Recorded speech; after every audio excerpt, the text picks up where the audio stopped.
In my last video, I discussed addiction, and where I said that addiction was not a disease. While that's still true, it in no way diminishes the seriousness of an addiction. An addiction is primarily a problem between the ego and the id. If you know anything about psychology, you'll realize that the id is all your instincts, your natural survival, you need this to survive kind of thing. So that's what you go after no matter what. Your ego is, the betterment of yourself, the moral, the I'm not going to do this because it's wrong. An example would be you need food. The easiest way is just to walk into a store and just steal something.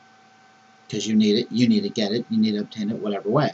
The ego says, no, stealing is wrong, I should go to work, earn money, then pay for it. So, with that in mind, the problem with addiction is it's something feels really good, something makes you feel better, something allows you to escape your problems for the time being. The problem with getting high is that the homeostasis of your body, which is the normal balancing of everything, internally, is that once you go up, you must come down. So when you feel really, really good, then you're going to feel really, really bad. The higher you go up, the farther you fall. It's, kind of one of those things. And that's usually with chemical addictions. I would think, I don't know, but I would think that some of the more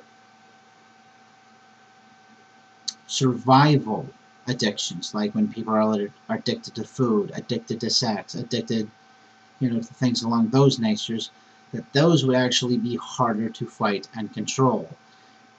Because you need to do these things to have a healthy body. It's when you do these things too much that they interrupt your life that they become a problem. For instance, you need to eat. You can't go cold turkey on that. You can't just go, well, I'm not going to eat ever again. You die if you do. With sex is also necessary because we are very sexual beings. Particularly for men, it reduces stress. It's good for the heart, it's good for the prostate. There's like 8 different things that sex usually aids with in normal homeostasis and regulating of the body. I can't exactly say the same thing for women, but from some of the research I looked up, and I definitely need to do more research on this, it does help them as well, especially with the immune system. But with other addictions like gambling, that's another ball of wax, because that's really messing with the ego and the id, because they desperately need money, but they keep spending money to make even more money, and the house always wins for a reason. So they're not likely to make that money back. And a lot of times, even if they make that money back, they go, well, I've made this little bit of money, even though I spent considerably more, maybe I can keep on winning. Maybe I can get on a roll. Even people who are professional gamblers sometimes become addicted and they just spiral downwards. To fight addiction is no easy task.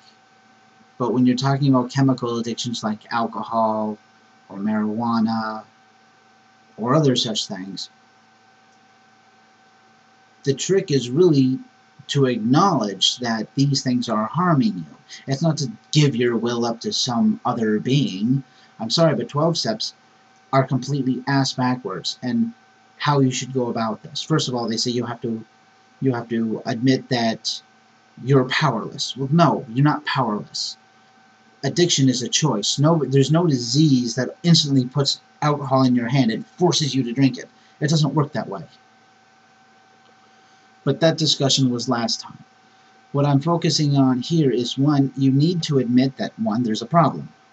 2, that you are the only one who's in power to stop your drinking. You have to say, look, this drink is ruining my marriage, it's separating me from my loved ones, and it's causing more problems than it's helping. Now, I'm not saying that alcohol can't be beneficial in any way. I'm just saying that if you're addicted to it, if you have a huge problem not drinking, then you have to acknowledge that you have the power to stay away from it. That you have the power to say, look, I only have this much beer. I won't go out and buy any more beer.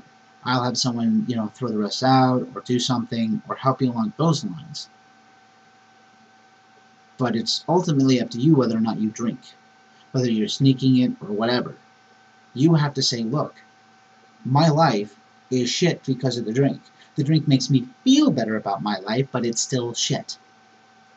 You can rosy color anything in certain circumstances. But the main problem is when you're stealing things to get your next fix, when you're, disrespecting your friends by not being able to show up to, various things, after you've promised to do so, you're really destroying your own life. You're feeling better within a small frame of time and screwing up everything else. Really what you're doing is pissing on your own feet. You're screwing yourself over by continuing to being addicted to these things. And a lot of AA or 12-step programs will tell you, well, you'll always be addicted. Once an addict, always an addict. No, that's not true. You just have, a lot of the times, all that you need to do is have more discipline in how you go about some of these things. Now, when you're talking about opiates, you can't just go cold turkey on those because that has adverse medical effects. So with that, but when you're talking about alcohol, you can stop doing that instantly. You're going to have some problems, like a lot of people throw up when they don't drink. But ultimately, once you detox, you'll be a lot better. Yeah, you're going to feel a lot more things. You're going to feel a lot more uncomfortable. You're going to feel like whatever, because the alcohol's been numbing you so long, you forgot what a lot of these things were like. But after a while, that goes away. Cigarettes are different than alcohol. You can stop smoking them for a while, but the problem is, if you pick it up again, it's going to be even harder and harder and harder to stop. Because with the passage of time, these cigarette companies keep on introducing more and more addictive properties into their cigarettes.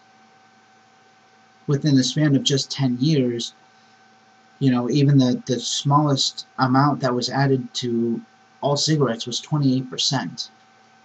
I'll have to relook up those studies, but there's one state that requires all the cigarette companies to submit the amount of nicotine and tobacco and everything else that they put in their cigarettes. Over the span of 10 years, it shot up like crazy. So it does become harder and harder, although the new research I saw said that fewer and fewer people are starting to smoke. I think that's because with the awareness of cancer and, seeing more and more loved ones just, croak because of it. I've got, my grandfather died of cancer, and my great-grandmother died of cancer, and that's on 2 different branches of the tree. But ultimately, an addiction is up to you whether or not you kick it. Nobody's responsible. No, not a higher being. Not a rock if you're an atheist, which can't be a higher being. That's another story altogether, though. It's you. It's ultimately up to you. Well, it's really hard. Yeah, that's true. It is really, really hard to kick an addiction. It's not an easy thing by any stretch of the imagination. But it's possible. Seriously, if we can land on the moon, you can kick an addiction. I mean, it's the fucking moon. If you knew how difficult it was to just get out in space in the first place, and then not only get on the moon, but then come back, if we can do that in a decade, you can kick a habit, which is really what an addiction is. It's a habit.